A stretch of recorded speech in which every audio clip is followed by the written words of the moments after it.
Hey y'all, it's Kim again. So this is it's supposed to be Sky News Australia talking about the 300 names that Pam Bondi has released. I'm not finding the list online, so I don't know where these people are getting it from.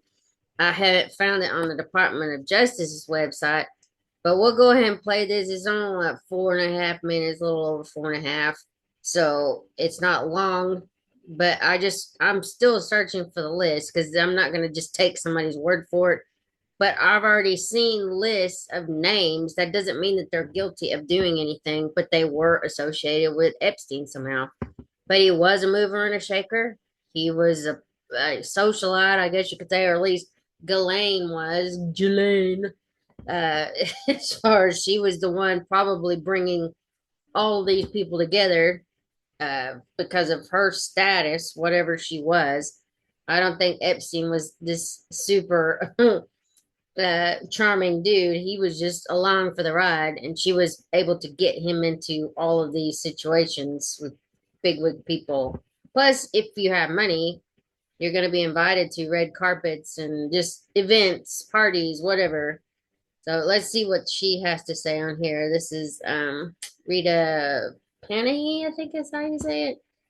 Yeah, Panahy from Sky News Australia. Let's see what she's got to say.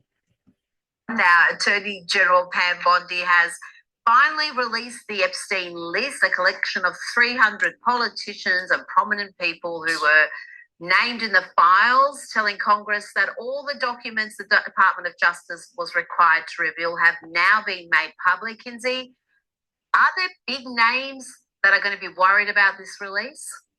I mean, I think like we had this conversation last week where Joe Rogan was like, look, I'm on the list. And because I refused to meet with him. And that's what we're seeing a lot of pushback because there are a lot of names. Meghan Markle's on this list. There are a lot of names on this list. And there are people that in no way, shape, or form had anything to do with Jeffrey Epstein. So I would like beg people to keep that in mind before judging someone because their name is on the list. Jeffrey Epstein cultivated powerful contacts everywhere, from politics to business to entertainment. The real question investigators look for is evidence of criminal participation, not just association. So yes, prominent names do appear on this list, but what matters legally is whether there's proof tied to actual offenses. Now, sources told the UK Times that King Charles did not contribute to the £12 million payout made by his brother Andrew Mountbatten Windsor to settle a case brought against him by Virginia Giuffre, who accused the former prince of having sex with her when she was just 17 years old. And she said she was trafficked to London by Jeffrey Epstein. Kinsey, there's no doubt that this whole issue is having a detrimental effect on the royals. We saw King Charles, I should say, heckled last week. I mean, that doesn't happen to the royals. He was asked about when he knew about his brother's association with Jeffrey Epstein. How are they going to handle this going forward? First of all, thank you for giving me the opportunity to respond to this story because I found out about the original accusation in real time and I reacted organically. I was like, I'm horrified. I can't defend the royal family anymore. But here we have the royal family and King Charles specifically saying, actually, I did not contribute. And this distinction matters enormously for the monarchy. If the king didn't personally fund Andrew's settlement, it reinforces the palace's position that Andrew's legal problems are his own responsibility. The king has spent years trying to slim down the working monarchy and distance the institution from scandal. Financial separation is part of protecting the Crown's credibility. And again, exile, exile, exile. We don't want to see Andrew. We don't want to hear from him. And it's my understanding he's currently under investigation and potentially in trouble for sharing government secrets. Ooh. So it might not be so easy to get rid of him. Goodness me. Now let's move on to actress and comic Amy Schumer, who's posted a selfie of herself in front of a Crying Corner banner for her first Valentine's Day since announcing her divorce from husband Chris Fisher. Kinsey, is this comedy or is it genuinely sad? I thought she was having a glow up and living her best life. Yeah, we miss her dirty carpet. What I happened know. to all of those photo shoots she was taking along the carpet that needed a steam cleaning?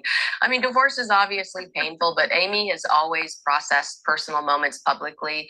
Posting something like a crying corner fits her brand and turning drama into content. It just feels so cheap to me.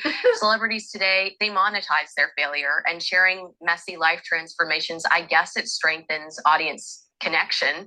So I don't know. I'll give her the benefit of the doubt and say she's trying to relate to her audience, but a little piece of me feels like, she's trying to get that money, honey. She knows it'll attract a lot of likes and clicks. Mm. It is very relatable, so I'm sure it's going to get plenty of clicks. But what about the concerns her friends had about some of those social media posts? There was a series of bathing suit pictures in her living room with that carpet you mentioned. Is that been handled? Is she okay?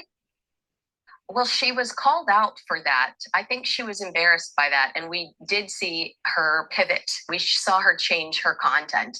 This is going back to flirting with her personal life a little bit more, but we haven't seen her in any bikinis lately. And I'd like to thank the Lord Jesus Christ for that. Sorry, I just Schofield. Thank you. She's gross anyway. That Amy Schumer. I've listened to maybe one of her actual comedy things and it was disgusting. Anyway, I'm gonna keep searching for this list. I want to see the names on there. Again, we're not gonna say they're guilty, but Epstein knew what he was doing. He was trying to cultivate relationships with people, maybe hoping one day to get himself out of some trouble, but also offering people their wildest dreams. That's my thought on it. I don't know. Who knows? But yes, he provided them with, I think he provided with whatever, with something that they probably normally wouldn't have encountered had they not run into Jeffrey Epstein. But anyway, yeah, that's my thought. But I will talk to y'all later. Bye.